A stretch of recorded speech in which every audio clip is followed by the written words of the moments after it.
tous.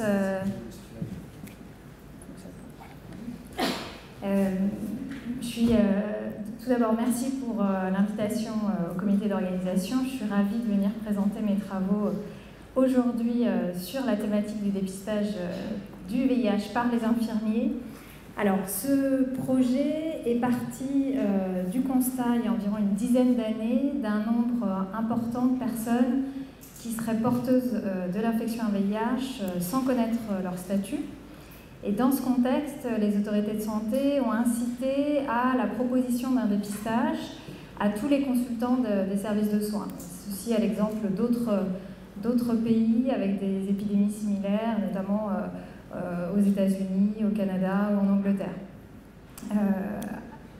Cette approche a fait l'objet d'expérimentations en France, en particulier une étude coordonnée par le professeur Crémieux, à laquelle j'avais eu la chance de participer. Pendant cette étude, il y avait eu un peu plus de 20 000 consultants qui avaient eu une proposition de dépistage par les infirmiers et environ 12 000 d'entre eux avaient été dépistés, encore une fois, par les infirmiers. Et j'avais été marquée à l'époque par la très grande participation et implication des infirmiers sur le sujet. Et c'est le point de départ de ce projet, de thèse, puis la suite. Alors les conclusions de cette recherche incitaient à poursuivre l'effort de dépistage par les infirmiers, tout en suggérant de revoir les modalités d'organisation du dépistage pour qu'il soit dédié aux populations clés, aux populations les plus exposées.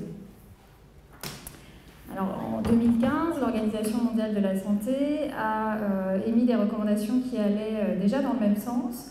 Des recommandations encore très récentes, en 2018, réinsistent sur cette nécessité de poursuivre l'effort de dépistage en l'optimisant pour que les populations clés en bénéficient de manière prioritaire. Et en France, dans notre contexte, la Haute Autorité de Santé a constitué en 2015 un groupe de travail pour réévaluer ses premières recommandations sur le dépistage en population générale. De manière concomitante, j'ai coordonné un essai en partenariat avec les équipes qui avaient mené la première recherche, avec l'objectif d'évaluer l'intérêt de cette pratique de dépistage par les infirmiers vers les populations clés, les populations les plus exposées. Alors c'est l'essai d'ICIVI qui a permis d'inclure environ 150 000 consultants. 16 000 d'entre eux avaient complété un questionnaire et une partie a été dépistée par les infirmiers. Alors ceci a fait l'objet de ma thèse en santé publique et j'explore cette base de données dans la suite de ma thèse, dans le cadre du postdoctorat. On a conclu dans une revue de référence américaine à l'intérêt de cette pratique puisqu'elle paraissait efficace et ceci à un moindre coût. Et ces conclusions qui avaient été portées à la connaissance de la Haute Autorité de Santé ont été confortées l'année dernière par des recommandations qui allaient dans le même sens, dans la même direction. Alors l'intérêt de ce projet, c'est que ça nous permet également d'évaluer des facteurs de mise en œuvre, que ce soit par les consultants, le facteur de participation par les consultants, également mise en œuvre par les soignants, puisque ce qu'on sait, c'est qu'un des enjeux aujourd'hui réside dans la capacité d'implantation d'une stratégie comme celle-ci en routine et à plus long terme. Alors pour pouvoir répondre à ces questions, je viens de passer une année dans le centre de recherche du CHU de Montréal. J'ai bénéficié et je bénéficie, puisque le postdoctorat est en cours jusqu'à la fin de l'année, du soutien de SIDAction et également de la Fondation APHP pour la partie mobilité internationale, et ce qui est un élément indispensable pour pouvoir conduire un projet comme celui-là.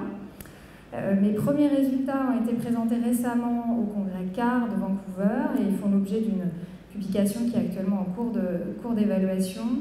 Alors l'intérêt de ce postdoctorat, ça a été et c'est également de construire de nouvelles collaborations de recherche avec d'autres équipes, puisque j'ai eu la chance d'être accueillie dans une chaire de recherche infirmière, constituée d'experts infirmiers sur ces sujets, infection VIH, mais aussi d'autres sujets, et que sur un plan plus large, j'ai été accueillie au sein d'une plateforme de recherche avec des chercheurs ici de spécialités très diverses qui interagissent. Et enfin, dernier point pour le postdoctorat, l'intérêt c'était également d'apporter, de bénéficier d'une ouverture internationale, ce qui est un élément important dans un parcours de recherche. Alors aujourd'hui, mes perspectives sont de poursuivre la réflexion sur ces sujets et et notamment les enjeux d'implantation du dépistage en France, et puis de pouvoir réinvestir ce que j'ai pu apprendre au cours de la thèse et du postdoctorat dans le champ de l'évaluation des pratiques par les infirmiers en France. Alors je tiens à souligner pour finir, dans le temps imparti, je souligne la participation de nombreuses personnes pour la conduite de ces projets, et je vous remercie.